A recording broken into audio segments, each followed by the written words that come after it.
자, 그럼 오늘 설교 본문을 말씀드리고 함께 읽어보는 시간을 가져보도록 하겠습니다. 오늘 설교 본문은 룻기 4장 21절에서 22절이 되겠습니다. 룻기 4장 21절에서 22절을 다 같이 한 목소리로 읽어보도록 하겠습니다. 살몬은 보아스를 낳았고 보아스는 오벳을 낳았고 오벳은 이새를 낳고 이새는 다윗을 낳았더라. 아멘. 자, 저는 방금 읽은 이 룻기 4장 21절에서 22절 말씀을 가지고 하나님의 섭리라는 제목으로 잠시 말씀을 나누면서 지난 몇 주 동안 함께 공부해왔던 룻기를 마무리해 보고자 합니다. 자, 그러면서 이런 질문을 던져보면 어떨까 싶은 생각이 드는데요. 룻이라는 사람의 인생과 삶이 참 기구하기는 하잖아요. 자, 그렇다면 그녀의 인생은 우연의 연속이었을까? 예를 들어서 시집을 갔더니 그 집안에서 이런 일들이 벌어졌고, 그리고 시어머니를 따라서 베들레헴이라는 도시로 왔을 때 그녀가 경험했던 많은 일들이 과연 우연이었는가? 이런 질문을 던져볼 필요가 있죠. 룻에게 우리의 삶을 대입해서 우리 가운데 벌어지는 여러 가지 일들이 과연 우연의 연속들일까? 이런 생각을 짬짬이 해볼 수 있다라는 겁니다. 제가 그것이 과연 우연일까? 우연의 연속일까? 이렇게 질문을 던지는 것으로 볼 때 우연이 아니겠죠. 우연이 아니라는 것이 이 질문에 대한 대답이 될 겁니다. 그래서 우연이 아니라는 것을 이런 식으로 한번 생각해 보면 좋을 건데요. 자, 시집을 갔던 집안의 남성이 모두 일찍 사망할 가능성 또는 확률이 얼마나 되겠습니까? 또 어머니를 따라서 돌아온 베들레헴에서 이삭 줍기라는 것을 하러 갔는데 마침 그 밭의 주인이 이 시댁의 친척 보아스의 밭이었을 가능성과 확률은 또 얼마나 되겠습니까? 또 그렇게 만났던 보아스로부터 선한 대접을 받을 가능성과 확률은요. 그러니까 보아스라는 사람이 일단 착해야 되고요. 선한 사람이어야 되는데 또 때마침 선대할 수 있는 상황과 여건이 돼야 된다는 거거든요. 게다가 이 보아스보다도 그 기업 무르기, 그러니까 시어머니였던 나오미의 집안에 여러 가지 빚을 포함해가지고 또 후손을 낳을 수 있는 기업을 물을 수 있는 우선순위에 있었던 어떤 사람이 자신의 순서를 포기할 가능성, 그리고 그 다음 순서였던 보아스가 기꺼이 그 기업 무르기를 해서 룻을 아내로 맞이할 확률. 그러니까 이 모든 것이 제가 지금 5가지 정도 기록을 해놨는데 이 5가지의 일들이 순차적으로 빠짐없이 동시에 일어날 확률이 과연 계산되겠습니까? A라는 사건 뒤에 B라는 사건이 오고 B라는 사건 뒤에 C, E, D, E, F가 쭉 순서가 정확하게 들어맞으면서 그렇게 5가지 조건을 완벽하게 만족시킬 수 있는 확률이나 가능성을 생각해 보면 우연히 반복되면 필연이라는 말도 있듯이 우연이라고 보기에는 뭔가 어떠한 방향으로 흘러가고 있다라는 생각을 지울 수가 없다라는 거예요. 그래서 사실은 이 룻이라는 사람을 둘러싸고 벌어진 여러 가지 일들이 하나님의 계획과 섭리였다라고 인정하지 않을 수 없다라는 것이 사실 오늘 메시지의 출발점이 되겠습니다. 하나님의 섭리라는 표현을 썼습니다. 이 섭리라는 단어는 교회 공동체에서나 기독교인들에게는 자주 사용하기 때문에 익숙한 표현이지만 사실 세상 사람들은 잘 쓰지 않는 표현이에요. 이 섭리라는 표현이.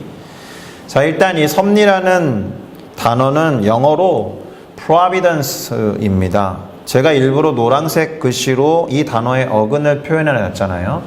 provide에서 왔습니다.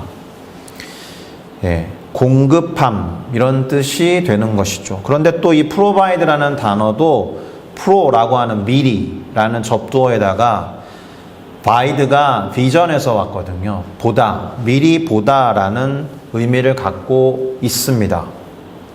미리 내다보아야 뭔가를 공급할 수 있다는 거죠. 미리 예상하고 예측해야 무엇이 필요한지를 준비하고 공급할 수 있기 때문에 그런 거예요. 섭리라는 단어도 계획이라는 단어보다는 조금 더 포괄적인 개념이거든요.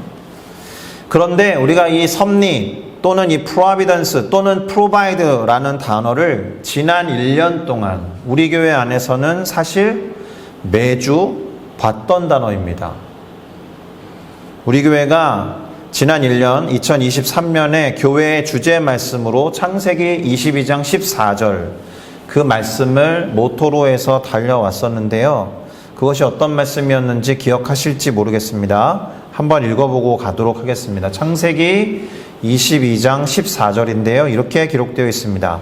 아브라함이 그 땅 이름을 여호와 이레라 하였으므로 오늘날까지 사람들이 이르기를 여호와의 산에서 준비되리라 하더라. 영어 성경에 보면 제가 일부러 노란색 글씨로 표현해 놓았는데 provide라든지 be provided라고 되어 있죠. 그러니까 준비한다라는 표현이면 prepare여야 할 것 같은데 provide라는 단어를 사용하고 있음이 대단히 흥미로운 부분인 건 맞습니다.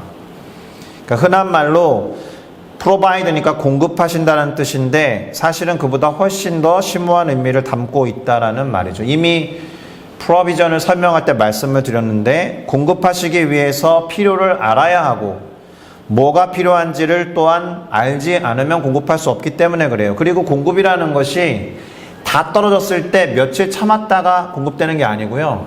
떨어질 것을 미리 대비해서 보급해주고 공급해줘야 한다라는 점에서 미리 예상하고 준비하지 않으면 안 된다라는 거예요. 그 단어가 여호와 이레였다라는 거죠. 여호와 이레가 준비하시는 하나님, 준비시키시는 하나님이지만 사실은 그 준비의 주도권이 하나님에게 있을 때 쓰는 단어예요. 여호와 이레라는 표현과 왜 provide 또는 provision이라는 단어가 연관되는지 이해가 되실 겁니다. 그러니까 이 모든 부분을 총망라해서 그 의미를 말씀드려보고 정리를 해보면 이렇게 될 겁니다. 어떤 사람의 필요를 살피시고 그 사람의 필요를 미리 내다보시면서 준비하시고 때에 따라 맞게 공급하시는 하나님이 여호와 이레의 하나님이라는 뜻이고 거기에 핵심 단어가 provide라는 거예요. 자, 이러한 측면이 들어있고 또 사역으로 드러나는 것이 하나님의 섭리라고 할 때의 섭리라는 단어의 뜻이 되는 겁니다. 그러니까 룻이라는 사람에게 이 단어를 적용해 보면 룻에게 일어났던 일들이 우연이 아니라 하나님께서 그녀를 살피시고 하나님께서 그녀의 필요를 미리 내다보시고 하나님께서 그녀의 필요를 채우시기 위해서 미리 준비하시고 공급하신 섭리에 의한 것이다 라고 정리할 수 있다는 겁니다. 할렐루야. 그러면 이런 질문을 한번 더 던져볼 필요가 있습니다. 왜 하나님께서는 룻을 그렇게 돌보시고 그녀의 필요를 채우시면서 공급하셔야 했을까? 크게 두 가지 이유로 설명을 해볼 수가 있습니다. 첫 번째는 룻 자체를 사랑하시는 하나님이기 때문에 그렇죠. 이것은 룻이라는 특정 여성에게만 해당되는 게 아니고 우리 모두에게도 해당되는 말입니다. 하나님은 우리 인간을 살피시고 돌보십니다. 믿으십니까? 창조하시고 지을 때부터 당신의 모양과 형상으로 만드셨잖아요. 또한 사랑하시기 때문에 만드신 거예요. 또는 사랑하시기 위해서 창조하신 거예요. 그러니 사랑을 하시는 분께서 책임을 다하지 않을 수가 없죠. 책임지시는 분으로서 우리를 돌보시는 하나님이다 라는 것을 우리는 잘 알고 있습니다. 그래서 마태복음 6장에 보면은 우리가 잘 아는 유명한 말씀 구절로 그러한 하나님을 설명하고 있는데 마태복음 6장 26절을 다 같이 한번 읽어보도록 하겠습니다. 시작. 공중의 새를 보라. 심지도 않고 거두지도 않고 창고에 모아들이지도 아니하되 너희 하늘 아버지께서 기르시나니 너희는 이것들보다 귀하지 아니하냐. 사람을 지으시고 책임지시면서 돌보시고 기르시는 하나님이다 라는 거죠. 저 말 안에 섭리에 해당하는 요소들이 다 들어가 있는 거예요. 거두지 않고 모아들이지 않고 준비하지 않아도 기르시는 하나님, 돌보시는 하나님, 공급하시는 하나님, 우리를 위해서 섭리하시는 하나님, 그렇게 말씀할 수 있는 겁니다. 자, 그런데 우리가 룻기를 통해서 더 자세히 들여다봐야 하는 것은 이러한 일반적인 첫 번째 이유가 아니라 두 번째 이유가 되겠습니다. 그러니까 하나님이 왜 룻을 그렇게 돌보시고 그녀의 필요를 채우시며 공급하시는지에 관한 두 번째 이유에 주목해야 한다라는 거예요. 그것을 이미 말씀드린 바와 같이 룻, 그리고 룻뿐만 아니라 보아스까지도 포함해서 그들을 넘어서는 하나님의 섭리, 조금 더 구체적으로는 하나님의 빅픽처, 큰 그림 때문이다, 이렇게 말씀드릴 수 있습니다. 그리고 하나님의 그 큰 그림, 하나님의 그 섭리가 어디를 향하고 있는지, 그 큰 그림이 무엇이었는지 우리는 이미 설교 본문을 읽어봐서 알고 있어요.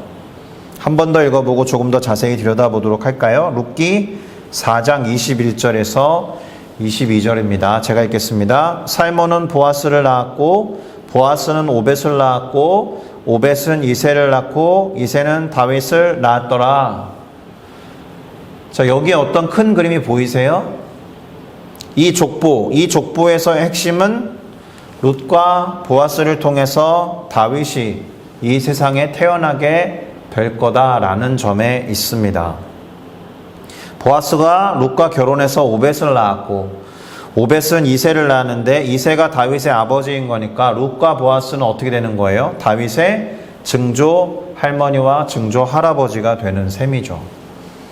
자, 그러면 다윗이 왜 중요합니까? 이스라엘 역사에 있어서 가장 위대한 왕이 될 것이기 때문에 중요한가요? 가장 위대한 왕을 그들의 계보 가운데 태어나게 하는 것이 중요해서 하나님이 굳이 룻이라는 여성을 택하시고 섭리 안에서 보아스를 만나게 하신 걸까요? 그렇지 않아요. 만약에 이스라엘 역사에 있어서 다윗이라는 왕이 존재하지 않았다라면 후대 이스라엘 사람들은 그 중에서 가장 위대한 왕이 누구다라고 말할 거 아니겠어요?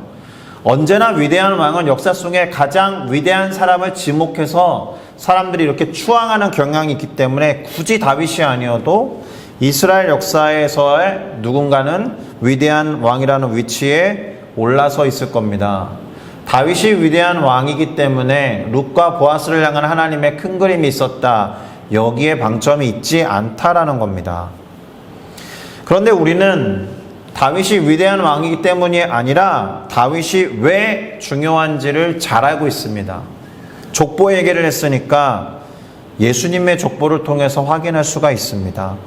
오늘 설교 본문으로 삼았던 구절이 보아스의 계보와 족보 중의 일부였고 그 안에서 우리는 다윗이라는 이름을 발견한 것처럼 마태복음 1장에 나와 있는 예수님의 족보를 통해서 우리는 역시나 다윗의 이름을 또다시 만날 수 있거든요. 마태복음 1장 1절은 이렇게 시작됩니다. 아브라함과 다윗의 자손 예수 그리스도의 계보라. 그러니까 아브라함과 다윗을 지나서 예수 그리스도께서 이 땅에 오셔야 했기 때문에 다윗이 중요한 거예요. 마태복음에는 저렇게 시작된 족보가 나와 있지만 누가복음의 계보는 마태복음과는 다르게 예수님으로부터 시작해서 위로 거슬러 올라가거든요. 일부를 한번 확인해 볼까요? 누가복음 3장 22절에서 38절은 요약해 보면 이렇게 되어 있습니다. 예수께서 가르치심을 시작하실 때에 30세쯤 되시니라. 사람들이 아는 대로 예수님은 요셉의 아들이니 요셉의 위로는 헬리요 점점점 쭉 가다가 그 위는 다윗이요 그 위는 이새요 그 윗은 오벳이요 그 위는 우리가 지금 살펴보았던 보아스요 또 점점점 가다가 그 위는 야곱이요 그 위는 이삭이요 그 위는 아브라함이요 그 위는 에노스요 그 위는 셋이요 그 위는 아담이요 그 위는 하나님이시니라. 아멘. 다윗과 아브라함 그리고 가장 위에 하나님이 계신다라는 것을 우리는 이 족보를 통해서 확인해 볼 수 있어요. 족보의 흐름이 그렇다라는 것은 성경의 역사가 예수 그리스도를 향하고 있다라는 것인데 예수 그리스도께서 이 땅에 태어나게 하기 위한 그 흐름 가운데 룻과 보아스라는 사람의 삶을 향한 하나님의 섭리가 있었다라는 겁니다. 할렐루야. 자, 보아스가 룻을 아내로 맞이해서 다윗을 후손으로 낳게 하는 증조 할아버지가 된다는 것은, 그러니까 하나님의 큰 그림이 아니고서는 설명할 방법이 없어요.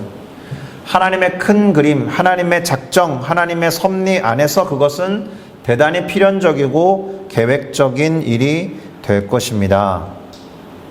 그렇게 생각하고 룻기가 놓인 위치를 한번 볼까요? 아주 흥미로운 점을 또 발견하게 됩니다. 룻기는 사사기 다음에 기록되어 있는데 룻기 다음에 사무엘 상하가 놓여 있죠. 사무엘이 저자인 것처럼 표현된 사무엘 상하라는 책은 사실은 다윗에 관한 이야기거든요. 그리고 그렇게 다윗에 관한 이야기로 진행되다가 복음서에 이르러서는 예수 그리스도의 이야기로 나옵니다. 그러니까 룻기가, 제가 짬짬이 이 룻기를 공부할 때 말씀을 드렸는데 하나님에 대한 언급이 거의 나오지 않거든요. 이 룻기라는 책에는. 하나님이 축복하기를 원합니다, 이런 표현은 나와도 하나님이 룻과 보아스에게 직접적으로 어떻게 말씀하시고 어떻게 일하셨다라는 구절이 직접적으로 나오지 않아요.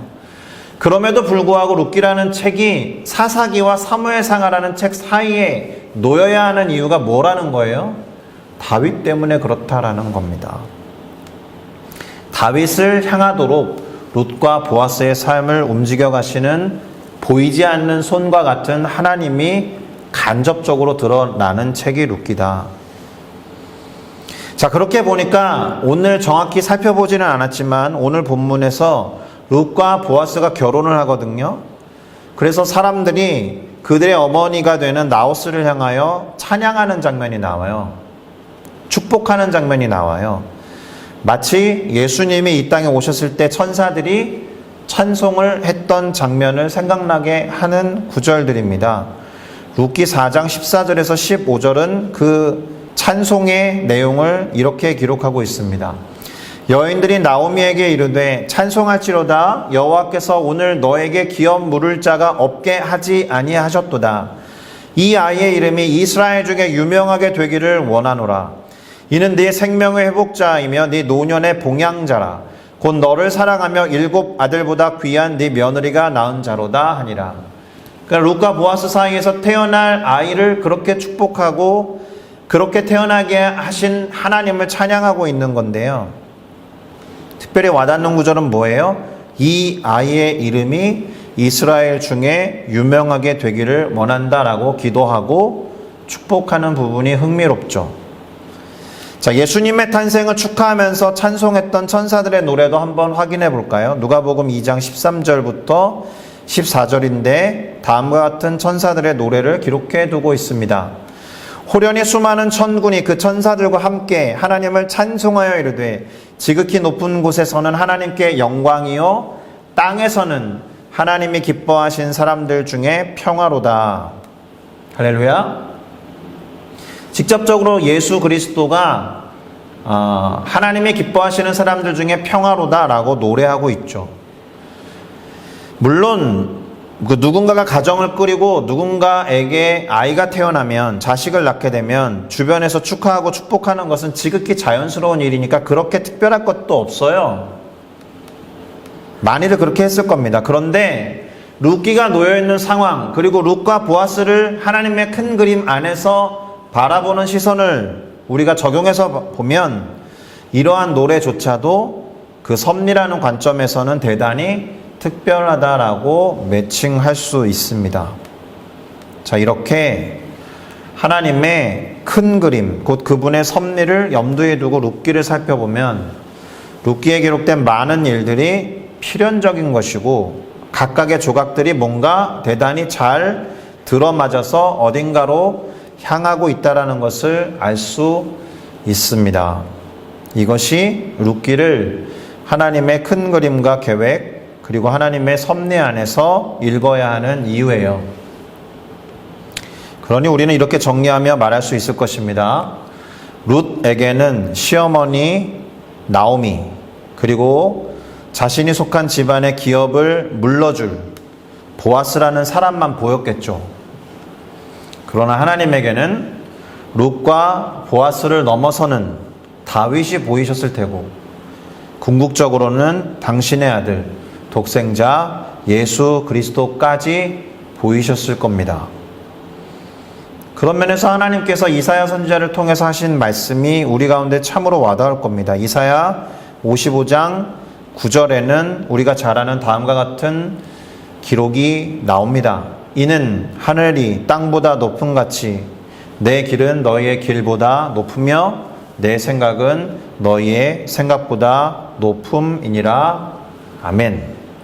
우리보다 높은 곳에서 우리보다 멀리 보시는 하나님이 저기 우리로부터 떨어져서 멀리 떨어져 계신 분이 아니라, 그래서 막 우리와 상관없이 지내시는 그런 분이 아니라 우리와 함께 하시고 우리의 필요를 살피시고 우리를 돌보시고 미리 준비하시고 채워주시는 공급자 하나님, 섭리를 주관하시고 다스리시는 하나님, 여호와 이레의 하나님이신 줄로 믿습니다. 할렐루야.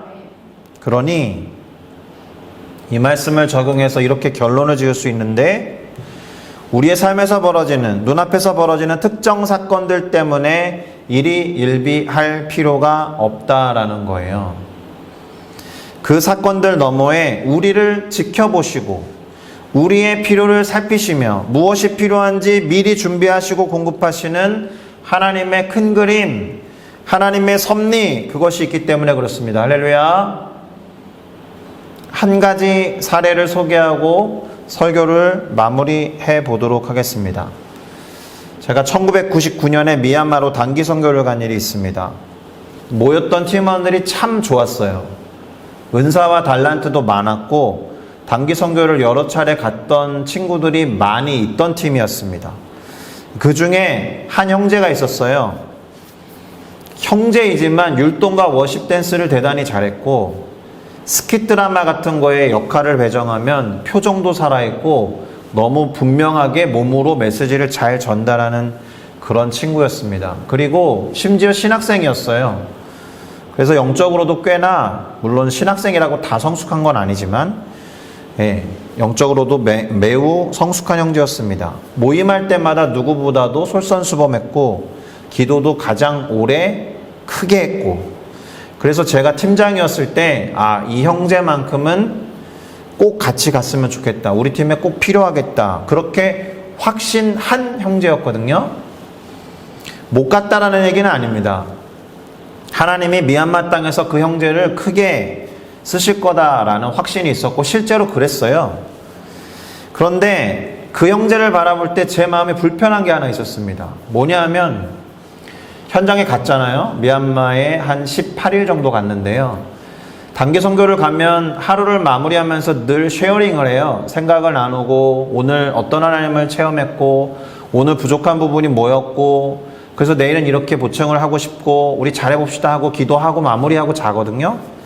근데 이 친구가 계속 반복적으로 하는 얘기가 뭐냐 하면, 제가 미얀마 땅에 왜 왔는지 모르겠다라는 거예요. 확신이 없다라는 거예요. 자기가 여기 왜 와 있는지. 그러니까 그런 얘기를 들을 때마다 팀원들의 분위기가 싹 가라앉는 느낌이 든 거죠. 마음이 많이 불편했습니다. 그냥 이런 생각이 들었어요. 야, 너가 갖고 있는 은사와 달란트가 이 단기 선교 현장에서 선교사님의 사역을 돕는 것만으로 확신이 부족한 거냐? 하나님이 너에게 있는 은사와 달란트를 이곳에서 이렇게 쓰시는 것만큼 분명한 사인과 확신이 없을 것 같은데 그것만으로 부족한 거냐? 이런 질문을 했어요. 근데 돌아오는 날까지 이 친구가 팀장님 저 이것을 깨달았습니다라고 전해준 건 하나도 없어요. 그리고 이 이야기가 언제까지 지속됐냐 하면, 보통은 18일 사역을 끝내고 사역이 끝나는 게 아니고요, 다음 해에 똑같은 팀이 서서 파송 받을 때까지 1년 동안 기도 모임을 하거든요. 저희 팀이 되게 모범적이어가지고 매주 수요일 날마다 모여서 1년 내내 기도했어요. 다음 팀을 위해서. 근데 계속 힘 빼는 이야기는 뭐냐 하면, 그 친구가 계속 그 얘기하는 거예요. 다녀와서 기도 모임을 할 때도 저는 아직도 제가 미얀마에 왜 다녀왔는지를 모르겠습니다.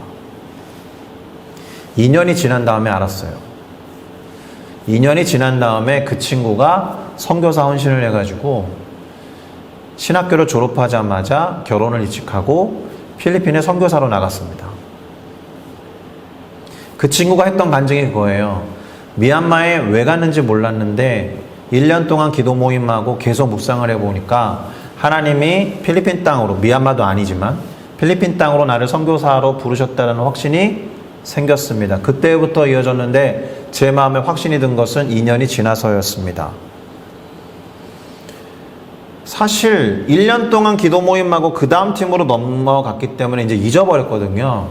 근데 그런 단기 선교 동문 모임을 가끔 하면 야, 그래서 지금은 알고 있는 거야? 뭐 이런 식으로 약간 웃으면서 물어본 적이 있는데 그 다음에 1년이 지나서 선교사로 헌신하게 되는 데에 미얀마 땅에서의 일들이나 준비하는 기도 모임 속에서 하나님이 주신 마음들이 있어요. 그래서 2년 뒤에 알게 됐습니다라고 그때서야 속이 시원해지는 경험을 한 적이 있습니다. 여기에서 깨달을 수 있는 것은 무엇이냐면 하나님이 우리 가운데 어떤 일들을 던져주시잖아요. 그러면 그 일에 대한 의미와 이유를 바로 깨닫기를 원하시죠. 하나님의 시간축 안에서는 A라는 사건 뒤에 이어지는 A 다시, 그러니까 그 일에 대한 깨달음이 바로 연결되어 있습니다. 그런데 A와 A 다시가 하나님의 시간 속에서는 붙어있는 사건이지만 우리들의 삶 속에서는 뒤죽박죽 될 수도 있어요. A 다음에 A 다시가 바로 와야 될 것 같은데 A 다음에 B가 오고 C가 오고 D가 온 다음에 한참 지나서 A에 대해서 깨닫게 되는 A 다시가 붙을 수도 있다라는 거예요. 그 시간만큼 견디고 기대하고 하나님의 뜻을 기다려야 한다라는 겁니다. 그 기간이 얼마나 길겠습니까? 얼마나 지루하겠습니까? 얼마나 답답하겠습니까? 침묵하시는 하나님처럼 느껴질지라도 하나님은 분명히 A라는 사건 뒤에 A-를 붙여놓으시고 깨닫기를 원하시는 걸 계획해 놓으셨거든요. 다만 그분의 차원과 디멘션이라고 하죠. 우리의 차원이 달라서 A 다음에 바로 A-가 놓이지 않을 수도 있다라는 것까지 하나님의 계획과 섭리 안으로 그것을 맡겨놓을 때 우리는 조금 긴 시간 동안이라도 하나님을 신뢰하는 믿음을 가지고 기대하고 기다릴 수 있다는 겁니다. 하나님은 그렇게 설계해 놓으셨어요. 하나님은 어떤 사건과 그 사건의 결과나 깨달음을 붙여 놓으셨어요. 다만 우리의 삶에서는 순서가 조금 바뀔 수도 있다. 그럴 때 가장 필요한 것은 섭리하시고 계획하시는 하나님을 신뢰하는 겁니다. 할렐루야. CCC라는 선교단체가 있습니다. 그 단체에서 전도연 속책자로 만든 사형리라는 작은 책자가 있어요. 사형리니까 4가지의 영적인 원리라는 뜻입니다. 그 첫 번째 원리가 하나님은 당신을 향한 놀라운 계획을 갖고 있습니다. 이거거든요. 맞습니다. 하나님은 우리를 향한 놀라운 계획과 섭리를 갖고 계세요. 믿으십니까? 그러니 이 사실에 대한 확신과 믿음이 있어야 해요. 이것이 우리가 믿는 신앙에 있어서 대단히 중요하고 필수적인 내용이 될 겁니다. 이 사실을 의심하시면 안 돼요. 내가 하나님과 지금 잘 친하지 않은데 좀 떨어져 있는데 그렇다 하더라도 이 세상에 우리를 태어나게 하신 순간부터 갖고 계신 하나님의 계획과 섭리가 있습니다. 이 사실을 믿는 사람들은 하루를 허투루 살지 않아요. 오늘의 시간을 그렇게 대충 보내지 않을 거예요. 최선을 다해서 매일의 삶을 살아가다 보면 언젠가 하나님의 섭리가 있구나라는 깨달음을 얻게 될 겁니다. 룻기에는 룻이 보아스가 그래서 하나님이 이렇게 하셨구나라고 깨달았다라는 기록이 나와 있지 않아요. 우리는 그들의 족보를 통해서 하나님의 큰 그림을 볼 뿐입니다. 그러니까 지금 우리와 함께 계시면서 말씀도 해주시고 인도하시는 하나님, 우리의 삶을 먼저 들여다보시고 무엇이 필요한지 미리 준비하시는 하나님이다 라는 것을 믿고 확신하는 사람으로 오늘 하루를 그리고 앞으로의 삶을 끝까지 포기하지 않고 최선을 다해서 하나님을 의지하는 우리 모두가 되어야 할 줄로 믿습니다. 아멘. 그 매 순간마다 우리에게 요구하시는 것들은 작은 믿음이에요. 마치 겨자씨만한 믿음이라도 있으면 되는 거예요. 우리를 향한 계획과 섭리가 있다라는 믿음을 소유하시고 주어지는 일들을 성실하게 해나가서 혹시라도 돌발적으로 벌어지는 일들 때문에 일희일비할 것이 아니라 이것마저도 하나님의 계획과 섭리 안에 있겠구나, 하나님의 뜻을 깨달을 때까지 기다리시면서 주님을 신뢰하는 우리 모두가 되기를 예수 그리스도의 이름으로 축복합니다. 기도하시겠습니다.